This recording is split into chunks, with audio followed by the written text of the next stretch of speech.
This television show invites you to speak live with Piscataway's Mayor Brian Waller and his guests on the first Monday of each month. To speak with the mayor, call 562-2305.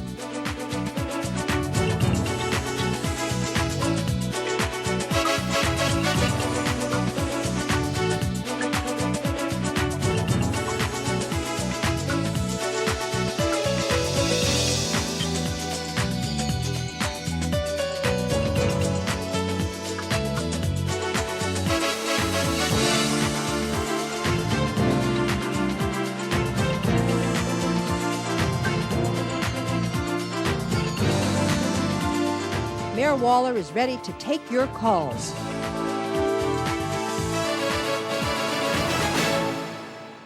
Good evening. Welcome to Eye on Piscataway. This is Monday, January 7th, 2002, and we are here on the air live. If you would like to speak with me or my guests, please call us at any time during this hour-long program at 732-562-2305. My guests this evening include Council President Mark Hardenberg and Fire Commissioners representing District 2, 3, and 4. Unfortunately, Commissioners in District 1 are holding an important meeting this evening, January 7th, and are unable to be here this evening. We'll catch up with them at a later date. But now we have Councilman Hardenberg, who was elected to councilman representing the 1st Ward in 1980, and for the third time on January 3rd was elected Council President. Mark, a planning board member, has been a volunteer fireman since 1974 and has served as a fire officer, a desk officer, and a fire commissioner in District 3 prior to becoming a councilman. Mark was a previous guest on this program in August 2001, and we were pleased to have him back. Welcome back, Mark. It's a pleasure to be back. Thank you. Paul Snyder, a fire commissioner for 8 years, representing District 2, has been a township resident for 30 years. He served as Possumtown Fire Chief for 18 years and is a member of the State Chief Association and serves as the Deputy Director of the Township Office of Emergency Management. Welcome, Paul. Thank you, Mayor. It's a pleasure. Representing District 4 is Fire Commissioner Joe Debler, who joined the North Stelton Fire Company in 1973 and is now an active life member. Joe holds a master's degree in biology and has worked for 30 years for the federal government. He has been elected twice as a fire commissioner and is now serving his second 3-year term. Welcome, Joe. Thank you. Thank you. District 3 Commissioner Tom Jones is a past chief as well as past president of the Arbor Fire Company and has been with the fire company since 1991. Tom, working for the DOT, serves on the Township Zoning Board of Adjustment and is a member of the National Guard. Welcome, Tom. Thank you, Mayor. Thank you. I have to say, well, first of all, Happy New Year to each and every one of you. Thank you.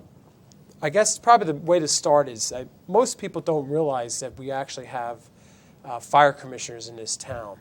I know Councilman Hardenberg, if you go out knocking on doors and talk to the average person in town, and they always feel it's really the mayor and the council that run the fire departments, but that's not the case.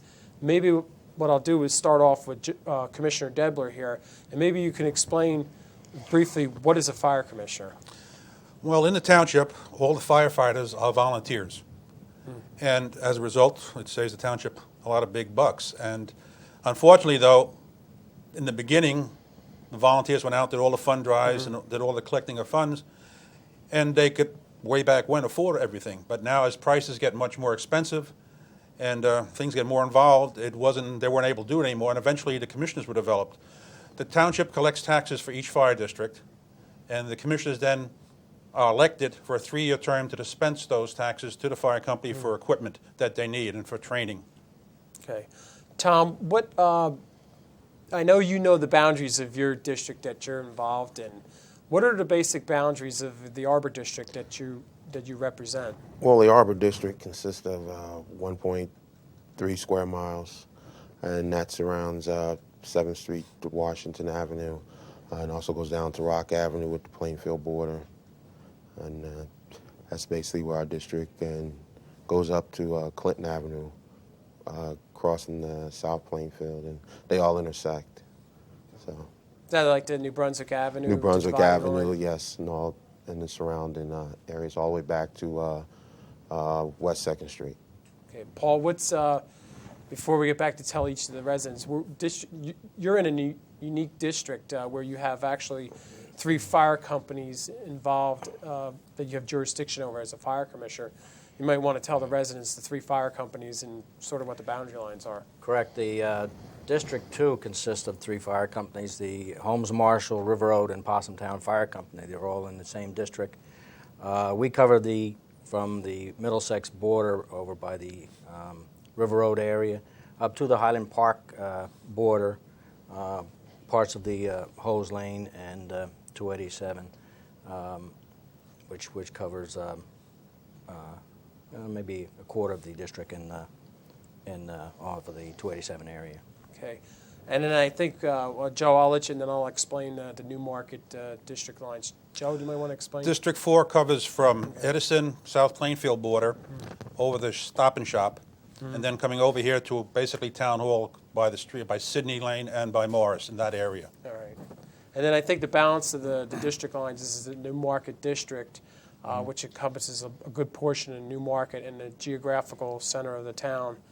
I guess where all the industrial buildings are, and I guess the Cassuth Street area, Charter Street, Carlton Avenue, that district. Yes, that's New Markets too. North Randolphville Road area, I would think, over in that neck of the woods, because they have a fire substation there off of Girard Street. But before we get a little bit further into discussion, the staff here is waving at me and saying you're supposed to go to the videotape. So I'm going to get the staff. We're going to go to the videotape right now.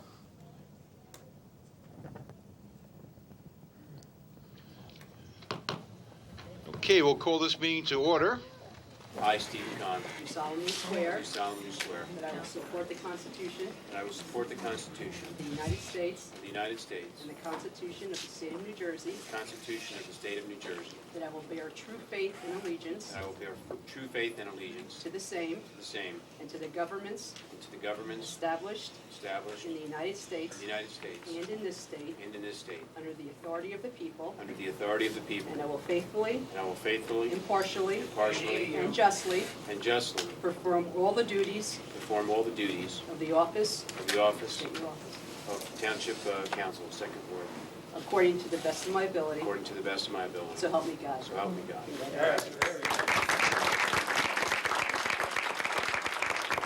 And at this point, I will relinquish my seat to our township clerk for nominations to elect the council president. So, Mrs. Nolan, it's all yours. Are there any nominations to elect the council president? Well, as a matter of fact, there is. I'd like to nominate Councilman Mark Hardenberg. He's, of course, he has over 20 years of experience on the Township Council and is one of the most respected members of the council and brings a wealth of experience to the job, and I think he will make an excellent president for the coming year. Mr. President, come on up and assume the position. As my first duty as council president, I would like to thank Jim Stewart for the excellent job that he did last year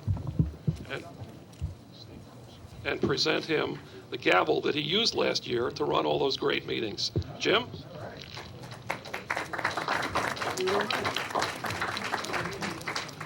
Okay, now we're up to the point where we would administer the oath. However, for a judge, mere mortals like us cannot do that. You have to be a Superior Court judge, and we would ask the Honorable Jamie Happis, Judge of the Superior Court of New Jersey, to please come forward and administer the oath. And repeat after me.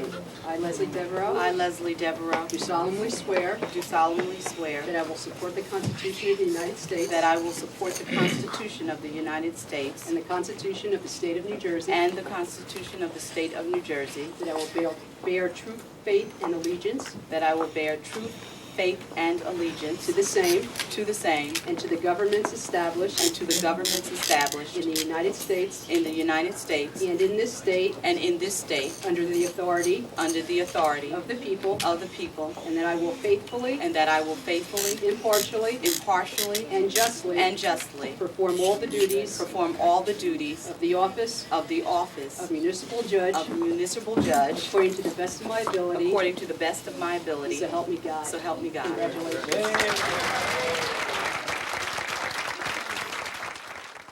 Well, with that clip that I was actually supposed to start in the beginning before we got into our discussion of the fire tonight, first of all, I'd like to congratulate Mark Hardenberg for becoming council president again, and also our colleague Steve Kahn for winning the unexpired term for the Ward 2 council seat, and also a great day for Piscataway Township, seeing Leslie Devereaux appointed as municipal court judge, as a first female African-American judge in the town, and very well respected attorney in the legal community, and I think she's going to serve the community well in that position. We look forward to seeing a lot of great things come for her.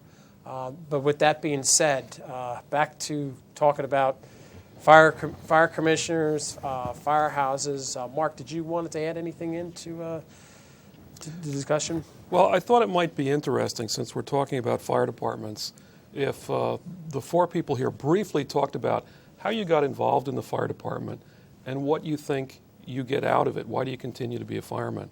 And I'll give you a chance to think. I'll go first. But before you do that, let me remind the residents' numbers, 732-562-2305. My guests this evening are Commissioner Joe Debler, Commissioner Tom Jones, Commissioner Paul Snyder, and Council President Mark Hardenberg here this evening. Take it away. Okay. When I moved in, I found out after not too long that my house is about 600 feet from the fire siren. And for the first year, every time the siren went off, especially in the middle of the night, I couldn't help but wake up. After a year, I said, I'm awake anyway. I might as well join the fire department. And that was how I got started. And if I didn't like it, I wouldn't stay. I've been there since 1974. It's a great bunch of guys. They say that firemen are all brothers. And I have seen instances where firemen within the same fire company and from one fire company to the next have done unbelievable things to help each other. I know that the Marines say that they have a camaraderie that's unbelievable. The fire departments aren't bad either. They have a pretty good camaraderie. Yeah. Paul, did you want to add on to that? Or I kind of have the same feeling, I guess, as Mark. I also live only about 500 or 600 feet from the. But that's not a prerequisite of the joining of fire department. I thought it was just me. I live a block away also. No, but after listening to the siren and the fire calls going off and the neighbors that ran that organization and talking with them, I got interested in it, and I liked it. I continued with it. I always wanted to do volunteer type work, and it keeps me very busy, and I have no regrets at all. Yeah. Tom, what was your experience on why you wanted to join a fire? Well, we had just moved into the neighborhood, and I used to hear the whistle. Like, I could just step into the firehouse from my house too. Also, I live close, and first I didn't know what the whistle was for, because it sounded like an air raid siren going off. And I just walked over one day to the flea market and started talking to some of the guys, and they handed me an application and told me to come on back, and I've been there ever since 1991. And like I said, I like helping people, and helping people is nothing new to me. Being a member of the National Guard, we're often called out, for days, months at a time, to different situations. So I just figured it was a way to give back to the community.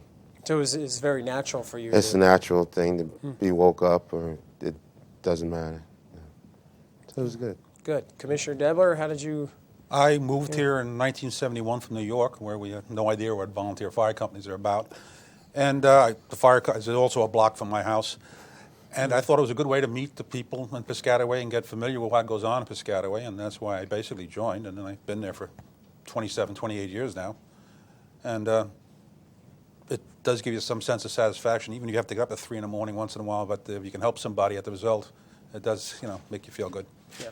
But I just would like for the viewers to know that it's not a prerequisite to be a volunteer that you have to live within, a couple hundred feet of the firehouse. You have many volunteer firefighters that actually, they travel several blocks or maybe a mile and change from the firehouse, and or sometimes they just go right to the scene, whatever. And the general rule is you have to live in the fire district. However, sometimes you can live outside the fire district if you get the permission of the other fire district or the other township wherever you're from, because we're very close to the Board of Edison, and we do have a few people who live right on the borderline, especially for the rescue squad.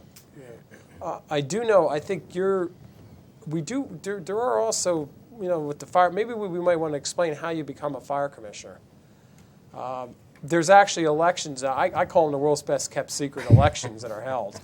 You might want to. Well, the elections this year are February the 16th, Okay. and we invite everybody to come out to vote. And as I said before, you have run for a period of 3 years, and anybody who is an eligible voter in the district can become a fire commissioner. You don't have to be a You don't firefighter. have to be a firefighter. No. Anybody can become one, but usually it gravitates to the firefighters because they know what's going on. They're familiar with it. But anybody can join. You come down to petitions will be available. Signing petitions, I think, till next Saturday. You can come down and get a petition. You have to get 15 signatures. Is get that at your notarized. respected fire? Now, like I know in Paul's, Commissioner Snyder's district, so there's 3 firehouses involved. How would somebody go about wanting to run it, specifically in your fire district? Well, if you call one of the fire companies in our district, so everyone understands that we do have 3. It's Holmes, Marshall, River Road, and Possumtown. If you call one of them, those fire companies, they'll tell you where you can pick up an application, which happens to be controlled by our secretary. He hands out the applications, and you can get that information from any one of your fire companies. And then it's held normally from 2 to 9, or 2 to 9. 2 to 9 is on the voting. on a Saturday. And the polling places are a little different than a normal election. It's like go to the firehouse and vote. Some people vote at Yeah, a lot of firehouses, times but it's most in of them vote pencil. in schools and rescue Right. squads. I guess the other question is the type of people that run for fire commissioners. As you just brought up something really interesting, Paul. You don't have to be a volunteer firefighter to actually run for that office. That's correct. You don't have to be a volunteer. It does help if you have some knowledge and some experience in the firematics, but it's not required. One of the things the commissioners do is they purchase equipment, training for the firemen. So it does help a little if you do have some kind of experience in the fire service, but it's not required. Okay. Commissioner Debler, since you're, and one of the things I know when you're in a fire commissioner, you're not just voting for individuals, but you're also there to strike a vote on a budget. Because you do have taxation power as a fire district. Is there anything special this year that the residents of District 4 might want to know about? Not this year. We did have a meeting which we notarized and put out to the public right before the beginning of the year, giving us authorization to go look for a new ambulance for next year. That was approved by the members attending the meeting. You might want to explain to the residents, you're talking about an ambulance, they may get confused because you're a fire department. I think in your district We're also, in Fire District 4, we started a rescue unit back in the early 80s to support the fire company in case of the fire scenes. And now we also support the township and respond to calls within the township. And so it's a fire and rescue. It's a fire company with a rescue unit. We have 2 ambulances, which respond to whatever calls are needed. And we normally respond between 6 in the evening and 6 in the morning during the weekdays and all weekends. Okay. Commissioner Jones, would you like to have anything special about District 3's budget this year? Well, District 3's budget will probably be much the same as it has been for the last 6 years. And we're just looking at more training. We've added our rescues doing extrication now. We have 10 first responders. We have 1 EMT and 2 EMTs. You might want to explain to the residents what a first responder is. Well, first responder is it's a firefighter. He's cross-trained in a medical, to perform medical attention to a victim. Before the EMTs, sometimes the ambulances can't get out, or if they're tied up, the dispatch can dispatch out fire department with first responders, and they can do some preliminary treatments until the EMT, or if you have the emergency units come in. Okay. Paul, is there anything specifically about District 2 that, since you have 3 fire companies involved? Right. Again, we get back to District 2 with the 3 fire companies involved in one budget. Sometimes the misunderstanding, the public, I think, misunderstands the budgets. They may look high, but a lot of that budget it comes for paying of water, hydrant service. That's an interesting thought. I mean, there's no free lunch. It's there's no free lunch. Town water company just doesn't have the water. If you're talking about a big budget, you're talking about a third or a quarter of that budget going to pay for water service, hydrant service, and that whether you fire use budget. it or not. Whether you use it or not, every month you got a bill that comes in to pay for that. And I think that's interesting. The residents need to know that, because normally when they get a water bill, they're being paid on the usage that they actually use. Correct. Whereas a fire district, they're paying for having the water actually in the line, whether they use it or not. That's right. There's no meters on fire hydrants, so there's no way to tell how much you actually use. And what the water company does is it looks at the size of the main in inches and the number of feet of fire mains in your district. And there's some formula that they use, and then they toss in the number of fire hydrants. And when they add it all up, it's outrageously expensive. Yeah, it's no free lunch. Before we get back to District 2, I want to remind the viewers the number is 562-2305 with a 732 area code. And we're encouraging residents to feel free to call in, speak with my guests, with Commissioner Debler, Commissioner Jones, or Commissioner Snyder, or Councilman Hardenberg. And we do have a caller on line 2, I believe it is. Welcome to I Am Piscataway. Hello. I was curious if there were female volunteers in the fire department and what requirements are needed to join. I believe there is, but I think the best appropriate people to answer that question are one of the 3 commissioners who would. Yes, there are female. They're firefighters. They're the same requirements. They still have to go through the training. About 2, maybe 3, 4 years ago, Possum Town had 2 female firefighters on their department, and believe it or not, they were excellent firefighters. They're right in there. They're involved. They got into it. They went through the training, and both of them enjoyed it. And for various other reasons, they had families and they left. But it's open to female firefighters, definitely. And it's like an open enrollment, or are there certain periods when you can volunteer? No, anytime you can go to one of the fire departments and stop by, and they'll give you applications and show you around the firehouse, and it's open at any time. Okay, thank you. Thank you, Danielle. I think that's an interesting question, because I know Commissioner Debler has his hand up there, and I'm gonna allude a little bit to. I think we're gonna answer what he's gonna say there. They actually, over in your district, you actually have a female fire commissioner, correct? That's right, Karen Light. She's a commissioner. She's running this year for a for a 3-year term. Yeah. And also, just to answer the lady, if she's in North Stelton area, Monday nights between 7 and 9 is when we have house duty, when anybody can come down, see what we're doing, and if they're interested, get applications to join. I think one of the things that we will do before we end this show, though, we will make a push to each district of where people can actually, in their area, where they can go and possibly volunteer. So, Paul, I know one of the things that we did, I sat down with you and some of the District 2 commissioners here dealing with the rescue squad situation.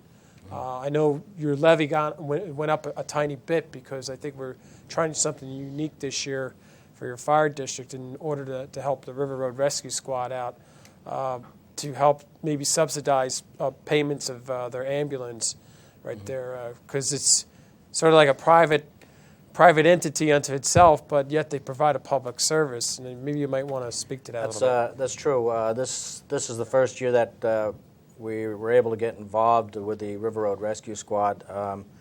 They're in the same position as the volunteer fire service as far as financial funds.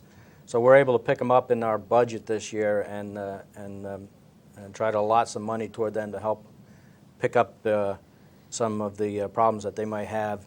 And I think it's going to work out pretty well. It appears that the budget will not go any higher than it was last year. So with some shuffling of funds, and we're able to help River Road Rescue Squad out. Okay, good. Councilman?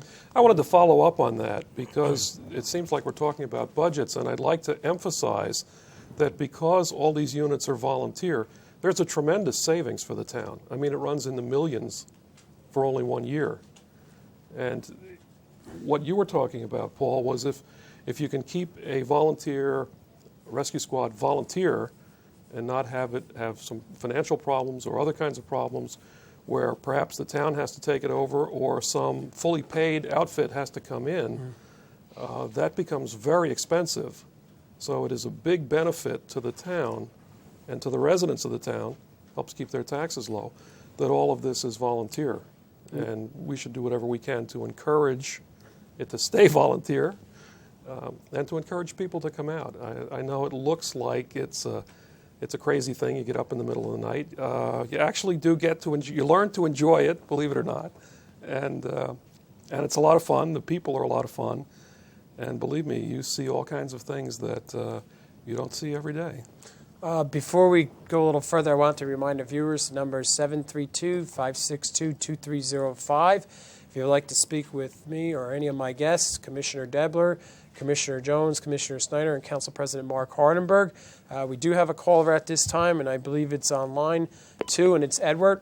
Yes, Mr. Mayor? Yes. Okay, Welcome to Eye on Piscataway, Edward. Well, thank you for taking my call. I realize this question is kind of off topic, but it is a question that I've been wondering about. On the corner of, I believe it's Newmarket Avenue and Lakeview Avenue, where Harris Steel is, there's this one particular traffic light. It's sort of on the border between Piscataway and South Plainfield, but this particular traffic light seems gets knocked over by trucks on an average of once a month. And I was wondering if there's anything we can do about it, because it seems like a waste of time and money. They have to keep putting it back up, only to have it get knocked down again. Well, you're absolutely correct. We don't promote traffic lights being knocked over, given the fact they cost hundreds of thousands of dollars. What I will do, my staff is in the back room there.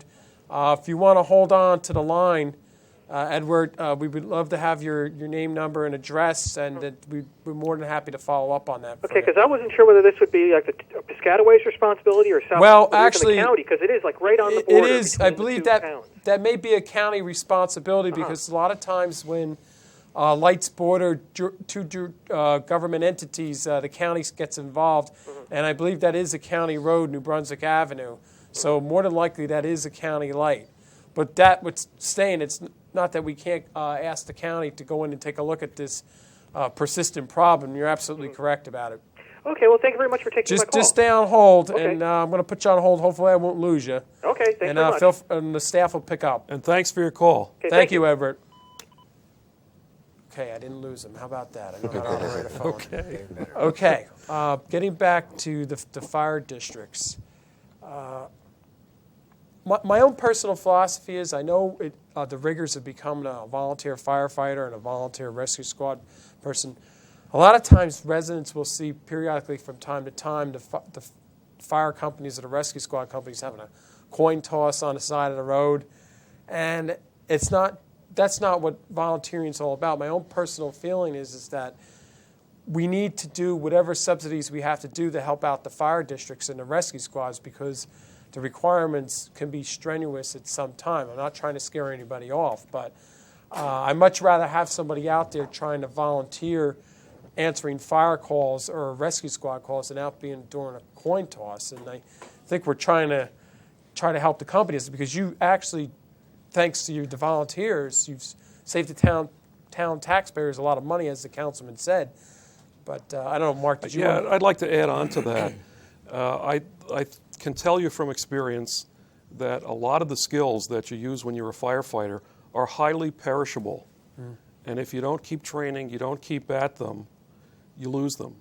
And when you start devoting a lot of your time to fundraising, coin tosses, and the money needed to keep a fire department afloat, you can't help but neglect some of the places where you'd rather be spending your time on the perishable things. And so if a fire department or rescue squad doesn't have those kind of worries, the fire department has more time to work on the things that they're really there for. I mean, nobody's there to raise money. They do it because they have to. They're there because they want to fight fires. Yeah.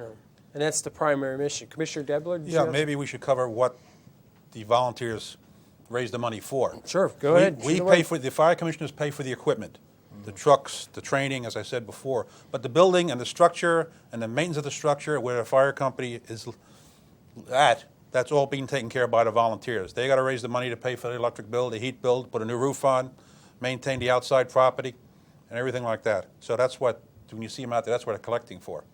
And a lot of times you see that like competing interests is like every other weekend somebody's got a coin toss or lot of times I know District 2 has it at the height of a Rutgers football game, or I'll tell you, it's captive better audience. Try to right get there. the most traffic is out You there. got to get the most traffic. it's expensive to run a fire company. Yeah, I bet, because Very. I'm sure each one of you commissioners should probably explain to the residents that the equipment's not cheap. That's for sure. Insurance isn't cheap either. Insurance, that's the second biggest chunk out of your budget's the insurance that covers the equipment and also the volunteers. You may want to explain to the residents, like what a dollar figure, what it costs to equip one firefighter, roughly. Between like a call-out jacket or Yeah, if you're talking about bunkers, turnout gear, you're talking about $1,500, $1,600 just for turnout gear, and that's just the bunkers. They call bunkers as pants and the jacket. Boots is another couple $100, and then of course you got the SCBAs, which is approximately $1,800 to $2,000. That's a self-contained breathing apparatus. Right, a self-contained breathing apparatus. So you're into approximately $3,000 to get the proper equipment and gear and for a firefighter. that equipment obviously doesn't last forever. No, as a matter of fact, with all the rules and regulations with NFPA and OSHA, every year they're changing it, and they change rules, and it makes it harder on the volunteers to keep up with all these rules and regulations that are being changed and to be in compliance with the OSHA and NFPA.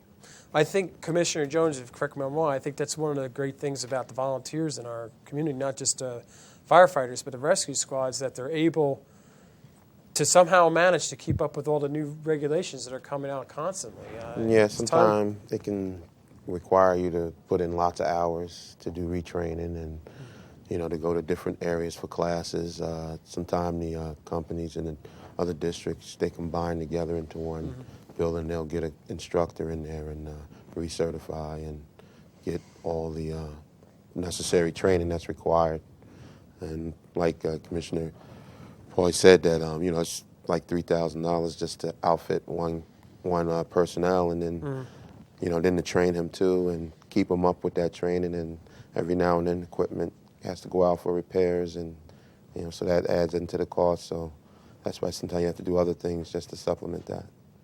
Now, does the fire districts pick up the actual equipment costs of all the individual personnel there, or is it do the fire companies themselves have to raise money for that? Or No, fire commissioners. I'm sorry. Okay. Fire commissioners pick up the cost of all equipment training and so on, whatever's needed for the. Well, one of the things we might want to talk about, and I want to remind the viewers, the number is 732-562-2305, and this evening I have Commissioner of District 4, Fire Commissioner Joe Debler, District 3, Tom Jones.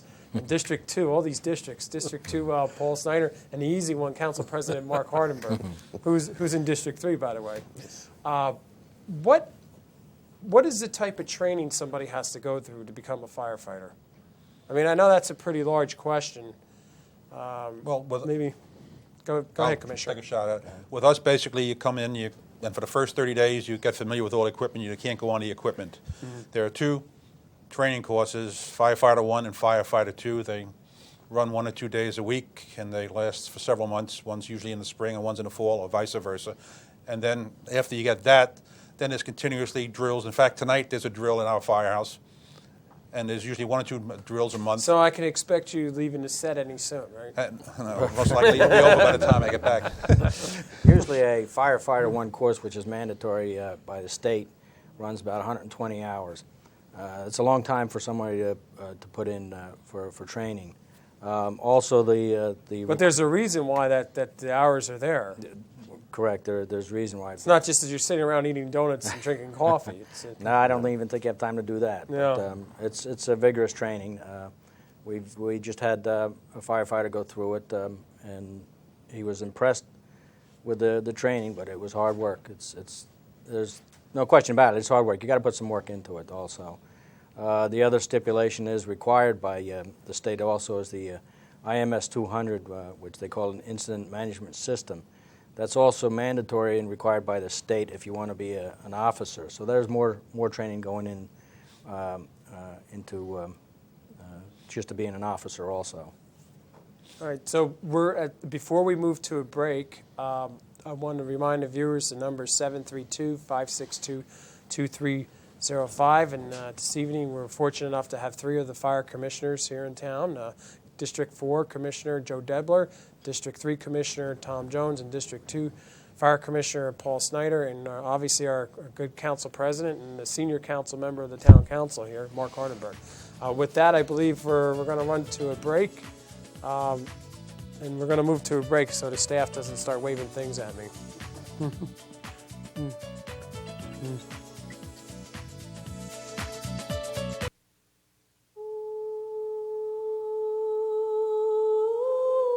It is about balancing our choices between the gray of the concrete jungle and the stunning beauty of the real one. Between a stoic facade of granite and the fury of the canyon. Between deafness and the presence of breathtaking music. Between blindness and blinding beauty.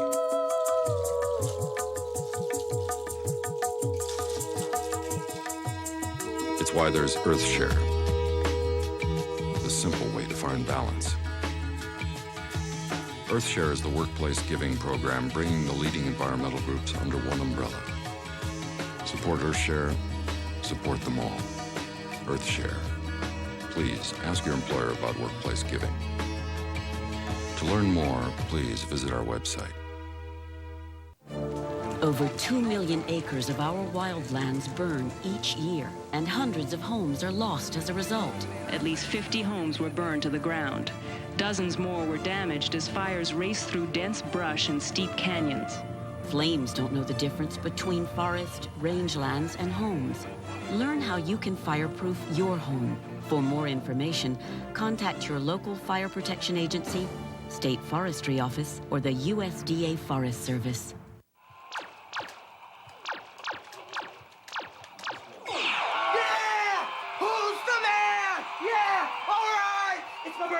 It's my birthday. Oh, it's so pretty. Oh, I told you, don't be bringing that weak stuff in here. Yeah. Who's the man? Who's the man? Exercised lately? Someone once said, we all come into this world alone, and we leave the same way.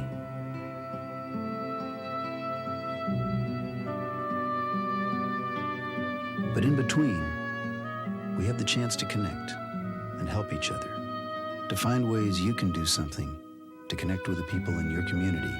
Call the Points of Light Foundation. Do something good. Feel something real. Math, a 4-letter word, right? Hey, you don't need that. Why design the world's newest chips? When you could be flipping the world's oldest burgers. Hey, wait a minute. This is math. Geometry, algebra. No pocket protectors here. But you're cruising without math. Yeah, right. Take a good look. That's math staring back at you. It's not a problem, man. It's an answer. Call NACME. We'll tell you what you need to do. One of the reasons lions roar is to warn threatening bachelor males from other prides to stay away from their young. Here, a lion cub gets a lesson in proper roaring from its father. Teaching this behavior is not just crucial to the pride, but also to the survival of the species. Just a reminder how important it is for fathers to spend time with their children. Now batting, Brett Butler. Butler? He's a dinosaur. They should rename this place Jurassic Park in his honor. Dinosaur, huh? Did you know that Shunosaurus and Ankylosaurus dinosaurs were capable of delivering crushing blows with their bony tail clubs? If education is important to you, talk to your child's school about raising academic standards. Call 1-800-38-BE-SMART for a free booklet. And be a big league parent. Even my third grader knows that. Smart kid. Honey, would you get me some ice cream? Ice cream. Please. Yeah. Thank you. Some things you just can't do without. It happens every night, all across America.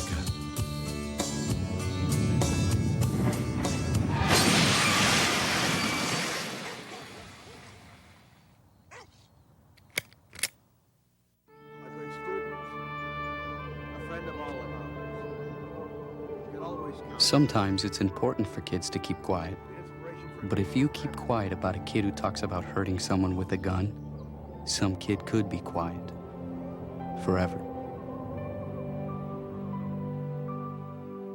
Don't wait till it's too late. Tell a grown-up right away. For a free book about what to do, write to McGruff, Chicago, Illinois, 60652.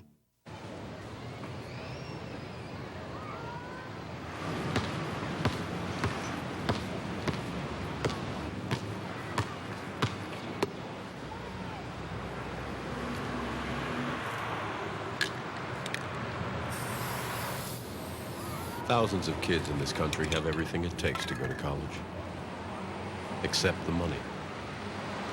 The United Negro College Fund. A mind is a terrible thing to waste. What would you do if you had to choose between the buffalo and the giraffes? Between a flower or an elephant? What would you choose? What if you had to decide between a 100-year-old tree and a 1,000,000-year-old beach? Between drinking clean water or breathing clean air? Would you make the right choice? Would there be a right choice? Now there's a way to help. Not just one, but all these things. EarthShare, the world's leading environmental groups working together. It's one choice we can all live with. Ask your employer about workplace giving.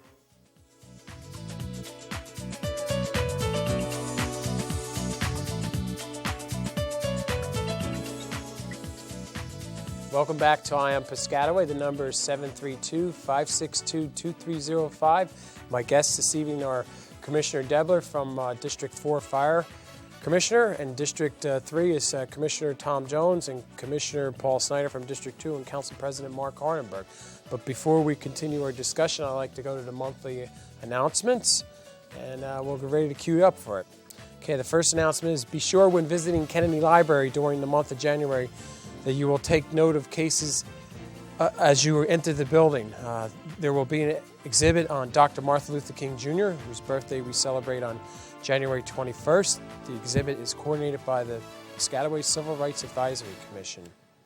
If you have a collection or an exhibit for library cases and would like to share it with the library visitors or staff, call Leslie Mortimer at 732-463-1633, extension 2.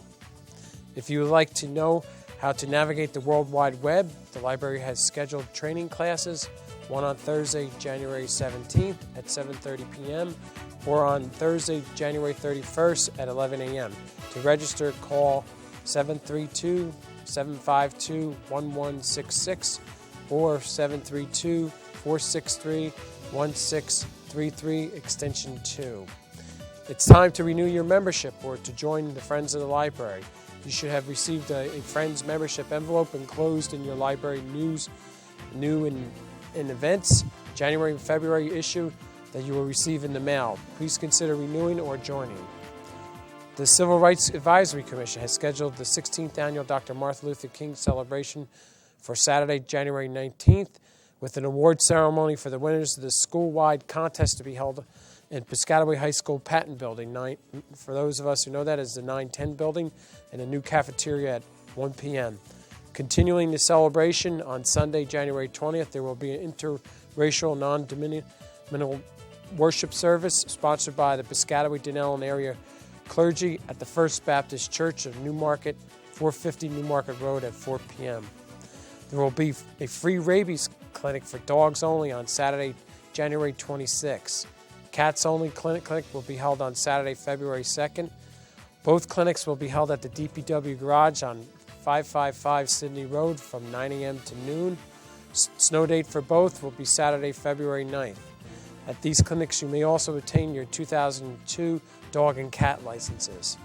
Speaking of snow, it's very important that in the event of snow, residents remove all vehicles from the roadway, and when shoveling, be sure to pile the snow behind the curb on the side of the driveway, away from the direction of the snow plows. It would save a lot of effort for you in case the plows come along and plow you back in. Christmas trees may be taken to your local firehouse only during the month of January. They may also be brought to the recycling trash center during regular hours. 2002 Recycling Trash Center permits are available Monday through Friday from 7:30 a.m. to 4:30 p.m. in the DPW building at 505 Sydney Road. Complete Department of Public Works information is in the winter issue of the Piscataway News, or call 732-562-2390. Please note that the Recycling Trash Center will be closed on Friday, January 25th, and will reopen on Saturday, January 26th. Basic English classes are taught in the Senior Citizen Center on every Monday from 12 noon to 1 p.m. For more information, call 732-562-1133. The Mettler Bodine House Museum, located at 1281 River Road, has many events planned for the year 2002. Afternoon tea at Raritan Landing will be served on Saturday, January 12th, and on Friday, January 18th. The Acoustic Cafe will feature Joe Rathbone and Terrence Martin. For listing of other events, call 732-463-8363. It may be a little early to plan an outside picnic, but if you're planning ahead and you want to reserve a space at Riverside Park or Veterans Memorial Park, most of us know it as Possumtown Park, you need to go in person to the Recreation Department in the Municipal Building on Saturday, January 12th from 9 a.m. to 1 p.m. to secure a spot. Proof of residency and a reservation request form must be submitted. The snow date will be Saturday, January 19th. And last but not least, Eye on Piscataway, the Mayor's live call-in show, will continue to be on the air of first Monday of each month in the year 2002. February program on PCTV Channel 71 will be live on Monday, February 4th. The program is replayed during the month on Mondays at 8 p.m. and on Fridays and Sundays at 7 p.m. And I believe that covers the announcements for this month.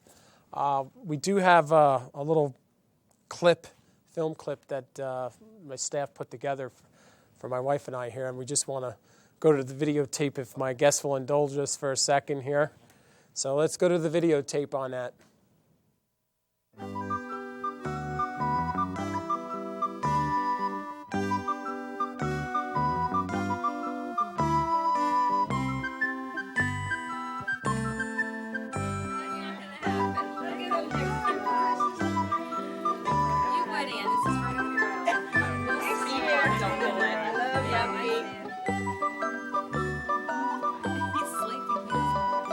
Okay, I know the latest census here was Piscataway Ann Cornell, correct me if I'm wrong, is 50,484 now in Piscataway, including my new son here, Michael Casey Waller, and this is the great staff of St. Peter's Hospital on the 4th ward here, or the 4th floor I should say, that helped give continuous service for the last 2 days.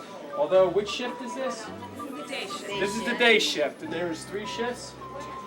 2 shifts, okay, now we have that correct, now that I have my medical staffing levels here. But several of the nurses here and the staff here are Piscataway residents, and there's some non-Piscataway residents. And on behalf of Eye on Piscataway and the township residents of Piscataway, my wife and family, would like to thank each and every one of you for the great stay we had and the care that you've given, not only to us, but all the other people who do here year in and year out. Thank you very much. And have a happy holiday. You too. Okay.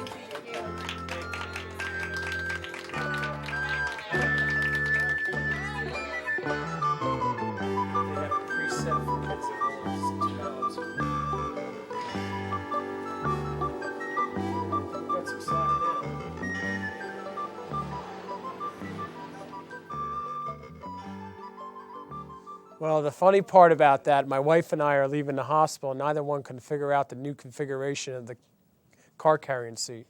So we had to have the nursing staff explain it to us, because I had just pulled it out of the box before I went to the hospital to go and pick the child up. But I would, first of all, like to reemphasize many of the township residents also work at St. Peter's Hospital in New Brunswick, and I'd like to thank the care that they've given a lot of our township residents, not just on the 4th floor if you've just given birth to a child and family, but for all the care that the people have given.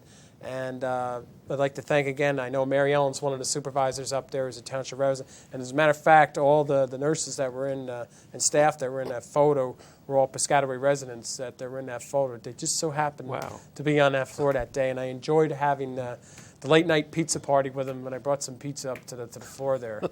But with that being said, that's where I was born. St. Peter's Hospital. St. Peter's Hospital. There you go. They've been there for a long time. Also. But, what about you, Joe Debo? You were born in St. Peter's Hospital? No. Lenox Hill in New York City. Oh, okay. That's just as good there. Well, we're not going to go where everybody else is. But with that being said, I just want to, we do have one, we're going to go to one caller, and then we have, I think, about 4 points that we want to get out before the end of the show. So we're going to take this caller, and it's on line 1. Welcome to I Am Piscataway. Yes, good New Year. Good New Year's, Mr. Mayor. Congratulations on your new addition. This is Larry Helper, 4 Bella Drive. Say, I missed the first half hour of your show. I'm wondering, you didn't raise our taxes for the 3rd time yet in your short 1-year tenure. Mr. Mayor? Well, if I may, do you have a specific question, Mr. Halper? Yes, I'd like to know when you're going to start keeping your campaign pledges. I see that you gave your buddy Bob, State Senator Bob Smith, a new major subdivision in this town. On the planning board. Mr. Halper. Excuse me, but let me finish my Well, you know what? I hate to tell you, you're not. Unfortunately, Mr. Halper has a habit of being very misleading to a lot of people, making accusations. How does he stay out of jail? It sounds like slander. I don't know, but I'm not the type. I mean, if anybody's more than welcome to call into I Am Piscataway and talk about any questions, but I just don't tolerate when people call in and make actually outrageous charges against individuals. He exceeds the bounds of good taste on a regular basis. Who are not here to defend themselves, and that's in the interest of fairness. I don't believe in partaking that, but the main thing is that we do have 4 points that we do need to get out. EMTs. EMTs. As I said, North Stelton, we have both a fire company and a rescue squad, and there's 2 other rescue squads in town, Arbor and River Road. There are 3 levels of medical responders. The first responder, which we talked about previously, and the second level is an EMT, emergency medical technician.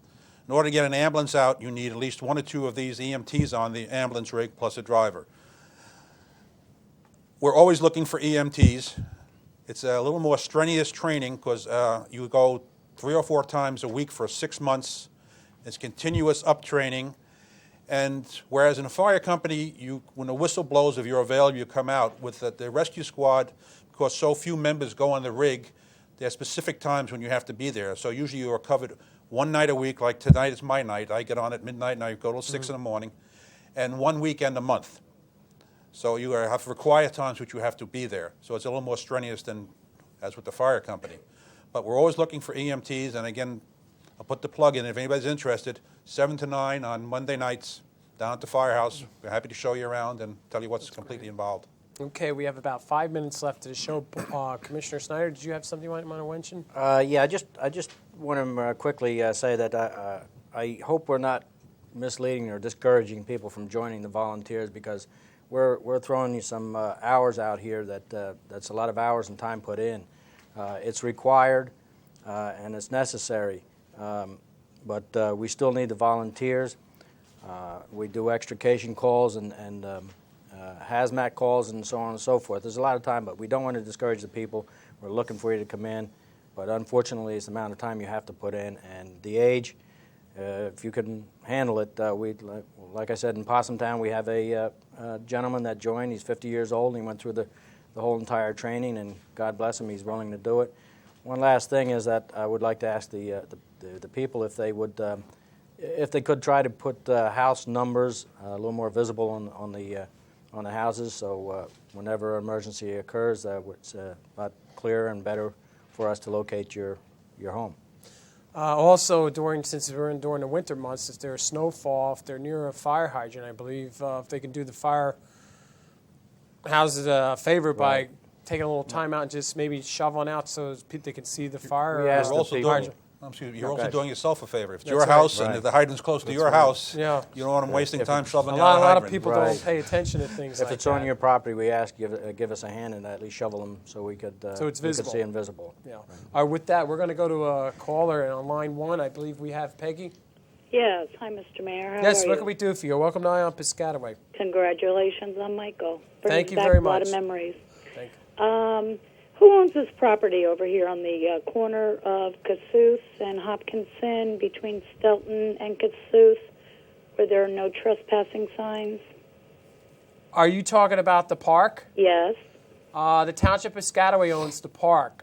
Currently, right now, the park is in renovation phase for the soccer fields. We have reseeded the fields, and the reason why they're closed in the springtime, the ball field there's going to be a new cutout for it and new reseeding. Hopefully, I would think sometime in June, crossing my fingers on this if things go right, the fields will be opened back up again. Now, they had to stay home close to that in order to, when you reseed it, it's recommended for at least an 18-month for a 2-year period for the fields to regenerate because they're heavily used fields and they deteriorate fastly. And we're going to try to get into a program now where we rest fields periodically and do maintenance on it. That's why that. Okay, because the only thing I see down there is lime and sand, no seed whatsoever. There is a lot of destruction to that park. I can see that with beer bottles and the destruction of the goalies' end posts. But as a township resident, I use that as a cut-through to go to the post office. Well, we're encouraging you not to cross where the field's been. That's why the whole I walk idea. the perimeter of it. Okay, all right. But if there's problems with that, well, really, right now, nobody should be on it. But in the Department of Public Works, obviously, we'll go out and during the maintenance program in the spring and everything, we will take a look if there's glass or something that's out there. There is glass. There's a lot of Okay, it. well, the staff is writing that down, and we'll have somebody go out and take a look at that. Okay? Well, I'm not satisfied with the no trespassing signs. I've lost something over there on January 1st when I was walking my dogs. I went back and looked on January 2nd. January 3rd, the signs are up. I have to go on that park. All right, look for if it. there's a and problem. I don't want to get a ticket from one of the All right, police. Doug, if this is what we'll do, there's only a minute left of the show. Feel free to call. I called your office. You never returned my call. When did you call? I called last Friday, last Friday. Well, I didn't. Thursday or I Friday. don't know if it was last Friday. Believe me, I would have returned the phone call. It No. couldn't have happened last Friday. Well, then it was. Sure, was it Thursday. today? Hello. All right, needs to say, we're going to take a look into it. If there's a problem, we'll work it out with Director of Recreation if you lost something about going, because we don't want you to get in trouble. Thank you. All righty? You have a good night.